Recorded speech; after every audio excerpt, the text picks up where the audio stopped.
الحمد لله رب العالمين، والصلاة والسلام على أشرف الأنبياء والمرسلين نبينا محمد وعلى آله وأصحابه أجمعين. أعوذ بالله من الشيطان الرجيم. بسم الله الرحمن الرحيم.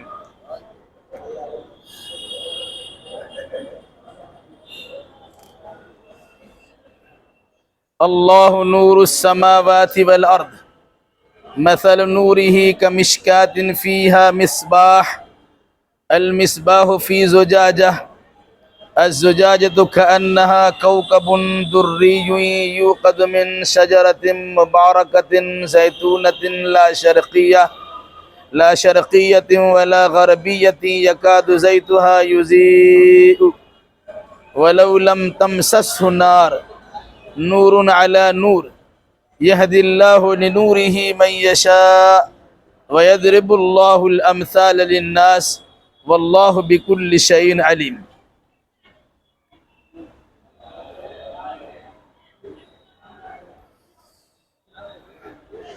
اس سے پہلے کی آیتوں میں بے نکاحوں کو نکاح کرا دینے کا حکم دیا گیا تھا، اور ساتھ ساتھ عفت و پاک دامنی کی تاکید بھی کی گئی تھی۔ علاوہ اس کے یہ بات آپ کے سامنے آئی تھی کہ اللہ تبارک و تعالی لوگوں کی اصلاح کے لیے قرآنی آیات کو نازل کرتا رہتا ہے، جو در حقیقت اللہ کے وجود پر دلیل فراہم کرنے والی کتاب ہوتی ہے، واضح نشانیاں کے طور پہ کچھ باتیں ہوتی ہیں، اصلاح کے لیے صحیح طریقہ کار دکھانے والی آیات ہوتی ہیں، شکوک و شبہات کے ازالہ کے لیے واضح دلیل کے طور پر وہ آیتیں ہوتی ہیں۔ پھر انسان کی عبرت و نصیحت کے لیے گزشتہ قوموں کی تاریخ بھی قرآن بیان کرتا ہے کہ جن لوگوں نے اللہ اس کے رسول کی بات کو مان لیا، اللہ نے انہیں کامیابی کے منازل کو طے کرا دیا، اور جن لوگوں نے اللہ اس کے رسول کی مخالفت و نافرمانی کی اور اسی پر ڈٹے اور جمے رہے، تو اللہ تبارک و تعالیٰ نے ان پر عذاب بھی نازل کر دیا ہے۔ تو قرآن بطور عبرت و نصیحت کے اور ان واقعات کو بیان کرنا یاد دہانی کے طور پر ہمارے سامنے موجود ہے۔ پھر بھی اگر اس سے ہم نصیحت حاصل نہیں کرتے ہیں تو ہمیں اپنے سلسلے میں غور کرنا چاہیے کہ ہم اللہ کے عذاب کے مستحق تو نہیں بنتے چلے آ رہے ہیں۔ پھر آگے کی آیتوں میں اللہ نے اپنے نور اور روشنی کی مثال بیان کی ہے کہ انسان بے شمار قسم کی گمراہیوں کے اندھیروں میں پڑا ہوا ہوتا ہے، اللہ تبارک و تعالیٰ کی جانب سے روشنی اور نور کا سامان ان کے سامنے آتا ہے، جس کے نتیجے میں ان گمراہیوں سے وہ نکلتا ہے اور صحیح ڈگر پہ چلنا شروع کر دیتا ہے۔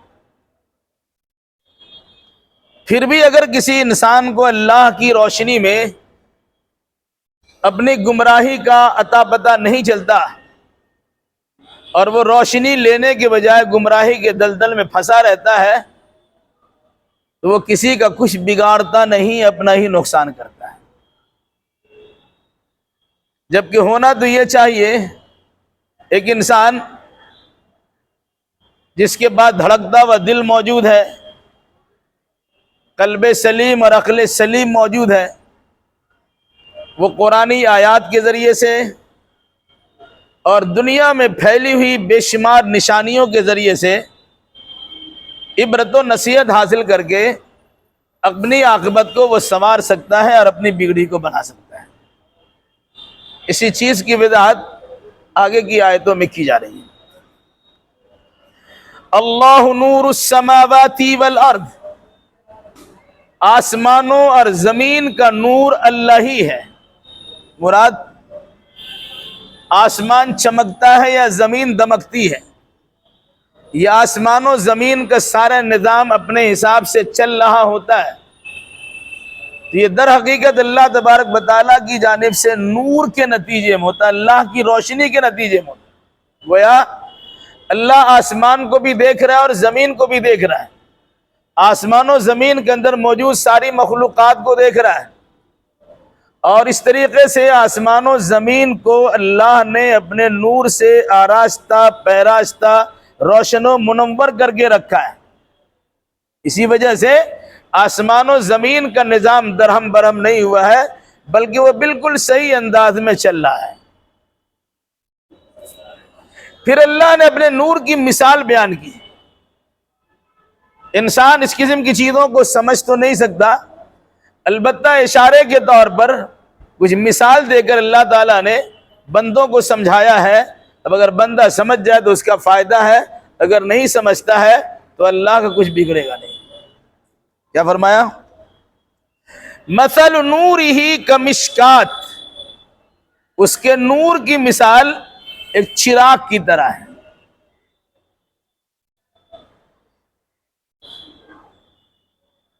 فیہا مصباح، اس کے نور کی مثال ایک تاک کی طرح ہے۔ فیہا مصباح، جس میں ایک چراغ ہے۔ المصباح فی زجاجہ، اور وہ چراغ بھی شیشے کی قندیل میں ہے۔ الزجاجۃ کأنہا کوکب دری، اور وہ شیشے کا جو قندیل ہے اس کا شیشہ کیسا ہے؟ گویا کہ وہ چمکتا ہوا تارا ہے۔ یوقد من شجرۃ مبارکۃ زیتونۃ لا شرقیۃ ولا غربیہ، اور وہ چراغ زیتون کے ایسے بابرکت تیل سے روشن کیا جا رہا ہے جو زیتون کا درخت لا شرقیۃ ولا غربیہ، اس پہ مشرق کی طرف سے یا مغرب کی طرف سے کوئی سایہ نہیں پڑتا ہے۔ یکاد زیتھا یضیء ولو لم تمسسہ نار، قریب ہے کہ اس کا تیل خود بھڑک اٹھے، جلنے کے لیے تیار ہو جائے، اگرچہ اسے آگ نے چھوا بھی نہیں ہے۔ نور علی نور، روشنی پر روشنی ہے، یا روشنی ہی روشنی ہے۔ یہدی اللہ لنورہ من یشاء، اللہ اپنے روشنی کی طرف جس کو چاہتا ہے رہنمائی کر دیتا ہے۔ وَيَضْرِبُ اللَّهُ الْأَمْثَالَ لِلنَّاسِ، اور اللہ لوگوں کے لیے مثالیں بیان کرتا ہے۔ وَاللَّهُ بِكُلِّ شَيْءٍ عَلِيمٌ، اور اللہ تعالیٰ ہر چیز کو جاننے والا ہے۔ اللہ سراپا نور ہے، روشنی ہی روشنی ہے، اور اللہ کے وجود سے ہی سارا زمانہ، سارا جہاں منور و روشن ہے۔ پھر اس روشنی کی ایک مثال دے کر اللہ نے سمجھایا ہے، اسے سمجھنے کی ضرورت ہے۔ دیکھیے، ایک تاک بنا ہوا ہو، تاک میں شیشے کی قندیل رکھی ہوئی ہو، اس قندیل میں چراغ جل رہا ہو، چراغ جو جل رہا ہے اس میں تیل ادھر ادھر کا نہیں، الٹا پلٹا تیل نہیں، بلکہ زیتون کا صاف ستھرا تیل ہو، پھر اسے جلایا گیا تو روشنی کتنی اچھی ہوگی اندازہ لگا لی۔ اب دیکھتے ہیں بلب جلتا ہے، پھر اگر لالٹین جلاتے ہیں، ایک دیا جلتا ہے، چراغ جلاتے ہیں، موم بتی جلتی ہے، اگر اسے شیشے کے ذریعے گھیرا جاتا ہے تو لالٹین تیار ہوتا ہے، پھر اگر اسے شیشے کے قندیل میں ڈالا جائے تو اس کی روشنی جمع ہو کر کے نکلتی ہے۔ فائدہ کیا ہوتا ہے کہ اس کی روشنی تیز بھی ہوتی ہے، صاف شفاف بھی ہوتی ہے اور انسان کو اس میں دکھائی آسانی سے دے دیتا ہے۔ اس آیت میں انسان کے سینہ کو طاق سے تعبیر کیا گیا اور انسان کے دل کو شیشے کی قندیل سے تعبیر کیا گیا، اور انسان کے دل میں جو نور ایمانی ہے اسے چراغ سے تعبیر کیا گیا، اور اس میں جو تیل ہے وہ اللہ تبارک و تعالیٰ کی احکام سے تعبیر کیا گیا۔ اس کا مطلب کیا ہوا؟ چراغ جس کے ذریعے سے روشنی کی جاتی ہے اس کا اہتمام اس طرح ہوتا ہے۔ تو مومن کا دل، مومن کا سینہ، مومن کا ایمان احکام الہی سے، معرفت الہی سے، نور الہی سے، نور اسلام سے یا نور قرآن سے اس طرح جگمگا اٹھتا ہے کہ وہ خود بھی منور ہوتا، ارد گرد کی چیزوں کو بھی روشن و منور کر دیتا ہے۔ تو ایمان کا نور ہو یا قرآن کا نور، یا اللہ کا نور ہو یا اللہ کے فرمان کا نور، اس نور سے مومن کا دل جگمگا اٹھتا ہے، کیونکہ ہر انسان فطرت اسلام پر پیدا ہوتا ہے۔ اب اگر اس فطرت کی حفاظت نہ کی جائے تو اگر یہودی گھرانہ میں پیدا ہوتا ہے اس کے ماں باپ اسے یہودی بنا دیتے ہیں، عیسائی گھرانہ پیدا ہوتا ہے تو اس کے ماں باپ اسے عیسائی بنا دیتے ہیں، مجوسی آتش پرست گھرانے میں انسان پیدا ہوتا ہے تو ماں باپ اسے یہودی، مجوسی اور آتش پرست بنا دیتے ہیں۔ مطلب کیا ہوا؟ اسلام کی فطرت وہاں موجود ہے، مومن کا دل صاف شفاف آئینہ تو ہے ہی، اس پر اگر اللہ تبارک و تعالیٰ کا نور ایمان چلا جائے، نور قرآن چلا جائے، نور اسلام چلا جائے یا نور الہی چلا جائے تو در حقیقت اس کا دل جگمگا اٹھتا ہے اور ہر قسم کی گمراہیوں سے اپنے آپ کو بچا لیتا اور احکام شریعت کے مطابق زندگی گزارنا شروع کر دیتا ہے۔ پھر اس میں یہ بات بتائی گئی، ایک تیل ہوتا ہے جس سے چراغ جلتا ہے، کہیں کڑوا تیل بھی جلاتے ہیں، عام طور سے کراسن کا تیل جلتا ہے، کیا اور بھی کچھ جلاتا ہے، کوئی گھی کا چراغ جلاتا ہے، کوئی زیتون کے تیل کے چراغ جلاتا ہے۔ تو زیتون کے تیل میں بدبو نہیں ہے، زیتون کے تیل میں روشنی زیادہ ہوتی ہے۔ پھر زیتون کا وہ درخت جس پہ کبھی سایہ نہیں پڑتا، بیچ چڑیل میدان میں وہ درخت ہوتا ہے، صبح سے لے کے شام تک سورج کی شعاع اس کو لگتی رہتی ہے، جہاں سایہ ہوگا تو کچھ دیر کے لیے تو پڑ جائے گا سایہ میں، پھر اس کی روشنی نہیں ہوگی۔ ایسا درخت صبح سورج نکلتا ہے اور شام کو سورج ڈوبتا ہے تو صبح سے لے کے شام تک اس درخت کو روشنی کی یعنی سورج کی شعاع ملتی رہتی ہے۔ نتیجے کے طور پر ایسے درخت کا تیل بڑا صاف شفاف ہوتا ہے اور اس سے اگر چراغ جلایا جائے اس کی روشنی اور زیادہ تیز ہوتی ہے۔ تو کہا مومن کا دل جس سینے میں ہے وہ سینہ طاق کے مانند ہے، جو دل ہے وہ شیشے کی قندیل کے مانند ہے، جو اس میں ایمان ہے وہ در حقیقت چراغ کے مانند ہے، اور اس ایمان میں اسے ایمان کو جو جلا بخشا جاتا وہ اللہ کے احکام ہے جو زیتون کے تیل کے مانند ہے۔ اس مناسبت سے جب پورے طور سے صفائی ستھرائی کا بندوبست کیا گیا ہو تو روشنی میں اضافہ در اضافہ ہوتا ہے۔ اسی قرآن نے کیا کہا؟ یکاد زیتھا یضیء ولو لم تمسسہ النار، قریب ہے کہ وہ تیل خود ہی بھڑک اٹھے، جل اٹھے، اگر جو اس میں اس کو آگ نے چھوا بھی نہیں ہے۔ یعنی مومن کا دل اتنا صاف شفاف ہوتا ہے، اگر اس کے سامنے کسی نبی اور قرآن کی بات نہ بھی پہنچائی جائے تب بھی اس کا دل اتنا صاف ستھرا ہونا چاہیے کہ حقیقی بات کو قبول کرنے اور غلط بات کو وہ چھوڑ دے۔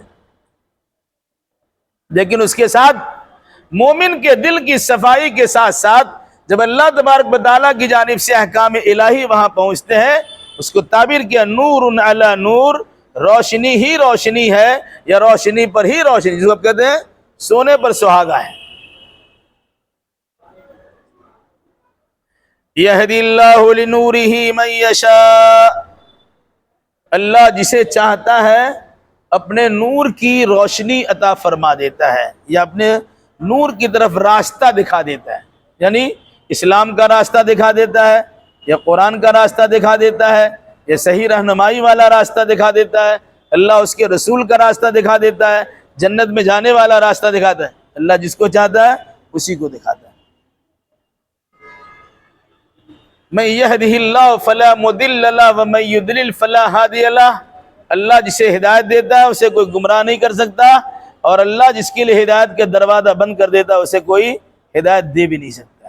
اس لیے جس انسان کو ہدایت ملی ہوئی ہے اسے اللہ تبارک و تعالیٰ کا شکریہ ادا کرنا چاہیے۔ کس معنی کر کے شکریہ؟ الحمدللہ الذی ہدانا لہذا وما كنا لنہتدی لولا ان ہدانا اللہ، ہر طرح کی تعریف اللہ کے لیے جس نے ہمیں اس کی ہدایت و رہنمائی بخشی ہے۔ اگر اللہ چاہتا تو ہمیں ہدایت نہیں بھی دے سکتا تھا، اللہ نے چاہا تب اللہ کی چاہت سے، اس کی مشیت سے ہمیں ہدایت ملی ہے۔ اس پر ہمیں اللہ تبارک و تعالیٰ کا بے انتہا شکر ادا کرنا چاہیے۔ بے شمار لوگ ہیں جو کفر کی دلدل میں پھنسے ہوئے ہیں، گمراہی کے اندھیروں میں ٹامکٹویا مار رہے ہیں، ان کے مقابلے میں اللہ نے ہمیں ایمان کی دولت سے نوازا ہے، قرآن کی دولت سے نوازا ہے، اور صحیح رہنمائی کی دولت سے نوازا ہے۔ اس پر ہمیں اللہ تبارک و تعالیٰ کا خصوصی شکریہ ادا کرنا چاہیے۔ وَيَضْرِبُ اللَّهُ الْأَمْثَالَ لِلنَّاسِ، اللہ لوگوں کے لیے مثالیں بیان کرتا ہے۔ کیوں؟ تاکہ انسان مثال کے ذریعے سے بات سمجھ جائے۔ آسمان و زمین کا نظام درہم برہم نہیں ہوا ہے، اس لیے کہ اللہ تبارک و تعالیٰ کی روشنی وہاں پائی جاتی ہے۔ اللہ سراپا نور کے ساتھ یہاں موجود ہے، اور اللہ کے نور سے سارا جہاں روشن و منور ہے۔ اب اس مثال کو اللہ نے بندوں کے لیے پیش کیا ہے، بندہ یہ سمجھ کر کہ ہماری رہنمائی کے لیے اللہ تبارک و تعالیٰ نور اسلام کو بھیجا ہے، نور قرآن کو بھیجا ہے، نور الہی کو بھیجا ہے، اس کے باوجود ہم اپنے دل کو صحیح انداز سے اس روشنی کی طرف لگانے کے لیے تیار نہیں ہے، تو در حقیقت نہ ہم اپنے دل کی ہم قدر و قیمت کو پہچانتے ہیں، اور نہ ہی اسلام کی روشنی کی حقیقت کو ہم جانتے ہیں۔ قرآن نے کیا کہا؟ واللہ بکل شیء علیم، اللہ ہر چیز کو اچھی طرح جانتا ہے۔ اس نور ایمانی سے کون فائدہ اٹھاتا ہے اور کون اس سے محروم رہتا ہے، اللہ اچھی طرح جانتا ہے۔ کائنات میں کون سی چیز کہاں پر چھوٹی ہے کہ بڑی ہے، کس طرح ہے، اللہ ان تمام حقیقتوں کو جانتا ہے۔ دنیا میں جتنی چیزیں ہیں، کوئی ایک چیز بھی یا اس کا معمولی حصہ بھی اللہ کی نگاہ سے مخفی پوشیدہ نہیں ہے۔ اب چھوٹا موٹا دکان چلاتے ہیں، بہت سارا سامان آپ کے پاس رکھا رہتا ہے، آپ کی بے توجہی کے نتیجے میں کچھ دن کے بعد وہ سامان خراب بھی ہو جاتا ہے، کیونکہ اپنے دکان کے سارے سامان پر آپ کی نگاہ نہیں ہے۔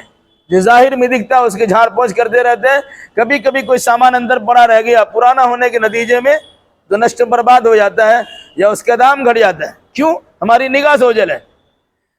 آسمان کے اوپر اللہ عرش معلیٰ پر ہے، وہاں سے ساتواں آسمان، پھر زمین، سات زمین، سمندر، دہ، سوراخ، بل، کہاں کہاں کون سی چیز ہے، چھوٹی بڑی کون سی مخلوقات ہے، ان ساری مخلوقات کو اللہ تبارک و تعالیٰ بخوبی جانتا ہے۔ مطلب کیا ہے؟ ہم دنیا کے کسی خطے میں کوئی بھی اچھا برا کام کریں گے، اللہ تبارک و تعالیٰ کے کیمرے میں ہم موجود ہیں، اللہ ہمیں بلائے گا، حاضر کرے گا، اور پھر ہمارا محاسبہ کرے گا، اور ہمارے اعمال اور عقیدے کے مطابق ہمارے ساتھ برتاؤ کرے گا۔ فی بیوت اذن اللہ ان ترفع ویذکر فیہا اسمہ یسبح لہ فیہا بالغدو والآصال، جس چراغ کے روشن کیے جانے کا تذکرہ کیا گیا، وہ چراغ کہاں روشن ہو؟ فی بیوت، ایسے گھر میں، اذن اللہ ان ترفع، اللہ نے جس کے بلند کرنے کا حکم دیا ہے، ویذکر فیہا اسمہ، اور جس میں اللہ کا نام کا تذکرہ کرنے کا حکم دیا ہے، ایسے گھر میں وہ چراغ جلائے جائے۔ ایک چراغ سڑک پہ جلتا ہے، ایک چراغ مسجد میں جلتا ہے۔ سڑک پہ چلنے والے چراغ کی روشنی عجیب ہوتی ہے، مسجد صاف ستھرا جگہ ہے، یہاں جلنے والے چراغ کی روشنی زیادہ بہترین ہوتی ہے۔ تو کہا جس چراغ کے روشنی کا تذکرہ اس سے پہلے کی آیتوں میں کیا گیا، وہ چراغ کہاں ہو؟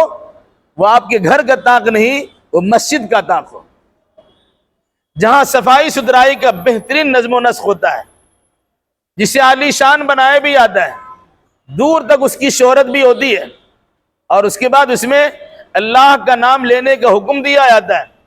تو ایسے نام لینے کی جگہ میں نور ایمانی کا فائدہ یہ ہوتا ہے کہ جلدی سے اسے قبول کر لیا جاتا۔ ایک بات انسان مسجد میں آ کے سنتا ہے، ایک بات انسان بازار میں سنتا ہے، بازار میں کاروبار میں مشغول ہے، وہاں کچھ سنا کچھ نہیں سنا، سمجھ میں آیا نہیں سمجھ میں آیا۔ لیکن ایک انسان مسجد میں آتا ہے اور وہ سننے ہی کے لیے آتا ہے، اس کا دل پہلے ہی سے مائل ہے، پھر سننے کے لیے تیار بھی ہے، پھر صحیح بات اس کو بتائی بھی جاتی ہے، تو اس کے دل پہ یہ باتیں اثر انداز ہوتی ہے۔ اس نے فرمایا فی بیوت اذن اللہ ان ترفع، وہ چراغ زیتون کے مبارک تیل سے جلنے والا چراغ، جس کو شیشے کی قندیل میں رکھا گیا اور اس قندیل کو طاق میں رکھا گیا، اور وہ طاق مسجد کا طاق ہوگا، پھر اس کی روشنی کا عالم کیا ہوگا اندازہ لگا لیجیے۔ کہا ایک ایسے گھروں میں جن کے بلند کرنے کا اللہ نے حکم دیا۔ بلند کرنے سے مراد مسجد کی تعمیر کرنا ہے، اسے اونچا بنانا بھی ہے، عالی شان بنانا بھی ہے، زیب و زینت بھی اس میں رکھنی ہے، اور اس کی سب سے بڑی زیب و زینت یہ ہے کہ اس میں مصلیوں کی تعداد بڑھانا ہے، اس میں نماز بھی پڑھی جائے گی، قرآن بھی پڑھا جائے گا، ذکر و اذکار بھی کیا جائے گا، اللہ کو یاد بھی کیا جائے گا، ایک گویا ایک ماحول بنے گا اللہ کو یاد کرنے کا۔ اب اللہ کو یاد کرنے کا جہاں ماحول بنا ہوا ہے، وہاں نور قرآنی کے ذریعے سے انسان کو سدھارا جائے، سنوارا جائے، اور اس کی تاریکیوں کو دور کیا جائے، تو آسانی کے ساتھ سدھارا جا سکتا ہے، اس کی اصلاح کیا جا سکتا ہے۔ یسبح لہ فیہا بالغدو والآصال رجال، ان گھروں میں یعنی ان مسجدوں میں صبح و شام اللہ کے بندے اللہ کی تسبیح بیان کرتے ہیں، دن اور رات میں کم سے کم 5 مرتبہ تو آنا ہی پڑتا ہے، ایک دم صبح ایک دم رات اور شام کو بھی انسان آتا ہے اور مسجد میں اللہ کی تسبیح بیان کرتا ہے۔ تو جس انسان کا دل مسجد سے لگا ہوا ہوتا ہے اور تسبیح و تحلیل میں، ذکر و اذکار میں، دعا و مناجات میں، قرآن کی تلاوت میں، رکوع و سجود میں، قیام و قعود میں، نماز میں جو انسان لگا رہتا ہے، وہ انسان اپنے آپ کو اللہ کی طرف مائل کر کے رکھتا ہے، اور جو انسان اللہ کی طرف مائل رہتا ہے، اللہ کی طرف جھکا رہتا ہے، تو اللہ کی جانب سے جو نوازشیں ہوتی ہیں، جو نور ہدایت ملتا ہے، جو ہدایت کے سرچشمہ انہیں عطا کیا جاتا ہے، وہ اس کے مطابق عمل کرنے کے لیے تیار ہوتا اور اس سے آسانی ہو جاتی۔ پھر اس کا فائدہ کیا ہوگا؟ اس کا فائدہ اس طرح بتایا گیا، لا تلہیہم تجارۃ ولا بیع عن ذکر اللہ واقام الصلاۃ وایتاء الزکاۃ،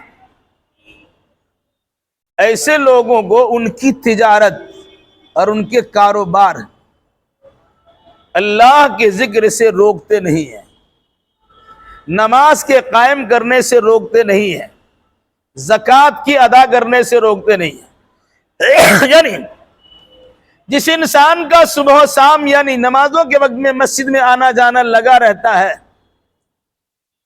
اور وہ انسان مخلصانہ انداز میں اللہ کی بندگی کرتا ہے، وہ انسان اگر مسجد سے نکل کر کاروبار میں لگا ہوا ہے، دکانداری میں لگا ہوا ہے، تجارت کے فروغ دینے میں لگا ہوا ہے، دنیا کے مختلف قسم کے مشاغل میں لگا ہوا ہے، تو در حقیقت وہ انسان وہاں رہنے کے باوجود بھی اللہ کو یاد کرتا ہے۔ اس کا مقصد کیا ہوگا؟ جو انسان ہمہ وقت اللہ کو یاد کرتا ہے، وہ ڈکیتی نہیں کر سکتا، دھوکہ دہی نہیں کر سکتا، خیانت نہیں کر سکتا، صحیح سامان دینے کے بجائے غلط سامان نہیں دے سکتا، حرام روزی نہیں کما سکتا، حرام کا طریقہ نہیں اپنا سکتا۔ کیوں؟ ہمہ وقت اس کے سامنے اللہ ہے یا اللہ کی یاد ہے. نتیجے کے طور پر وہ ڈرتا ہے، خوف کھاتا ہے کہ ایسا نہ ہو کہ اگر ہم نے یہاں کچھ کر دیا تو کل میدان محشر میں ہماری گرفت ہو جائے گی. یہاں بندوں کے سامنے تھوڑا موڑا کیا، کوئی دیکھا کوئی نہیں دیکھا، لیکن اللہ تبارک و تعالیٰ تو دیکھ رہا ہے. کل میدان محشر میں ہم تمام کو جمع کرنے کے بعد سب کے سامنے ہمارا راز فاش کر دے گا، ہمیں بے پردہ کر دے گا. پھر کیا ہوگا؟ قرآن نے کیا کہا؟ ایسے لوگوں کو ان کی تجارت، ان کے خرید و فروخت، ان کے کاروبار اللہ کے ذکر سے، نماز کے قائم کرنے سے اور زکوٰۃ کے ادا کرنے سے غافل نہیں کرتے ہیں. یعنی کاروباری انسان بھی ہیں، نماز پڑھ کے آیا، پڑھنے کے لیے آیا، چلا گیا، کاروبار میں لگا ہوا ہے، مسجد کا خیال ہے، دکانداری میں لگا ہوا ہے، جماعت کا خیال ہے، دوسرے الجھنوں میں لگا ہوا ہے، مسجد میں آنے کا اللہ کے یاد کا خیال ہے. تو نماز پڑھنا بھی ہے اور زکوٰۃ دینا بھی. مراد اللہ کا بھی خیال ہے اور اللہ کے بندوں کا بھی خیال ہے. حقوق اللہ کی ادائیگی کا ارادہ بھی رکھتے ہیں اور حقوق العباد کی ادائیگی کا بھی ارادہ رکھتے ہیں. ایسا کیوں کرتے ہیں؟ یخافون یوما تتقلب فیہ القلوب والابصار، وہ اس دن سے ڈرتے ہیں جس دن بہت سے دل اور بہت سے آنکھیں الٹ پلٹ ہو جائیں گی. مراد قیامت کا دن. قیامت کے دن حالات کو دیکھنے کے بعد انسان کا کلیجہ منہ کا آئے گا، نگاہ اس کی پلٹ جائے گی، حیران کن حالات سے دوچار ہوں گے، وہ پریشانی در پریشانی مبتلا ہوں گے. اس دن کا جس کو ڈر رہتا ہے کہ ایسا ہو جائے گا ویسا ہو جائے گا، تو اس دن اپنے آپ کو صحیح سالم رکھنے کے لیے دنیا میں اچھے اعمال بجا لائے گا. ان اچھے اعمال میں اگر وہ کاروباری ہے تو کاروباری میں دھوکہ دہی نہیں کرے گا. اگر وہ کاروباری ہے تو کاروبار کے نشے میں چور ہو کر اللہ کی یاد سے غافل نہیں ہوگا. اگر وہ کاروباری ہے، کاروبار مشغول ہونے کے نتیجے میں اللہ کے حقوق کی ادائیگی سے غافل نہیں ہوگا. کاروبار مشغول ہونے کے نتیجے میں حقوق اللہ کی ساتھ ساتھ حقوق العباد کی ادائیگی میں کسی قسم کو کوتاہی نہیں کرے. کیوں؟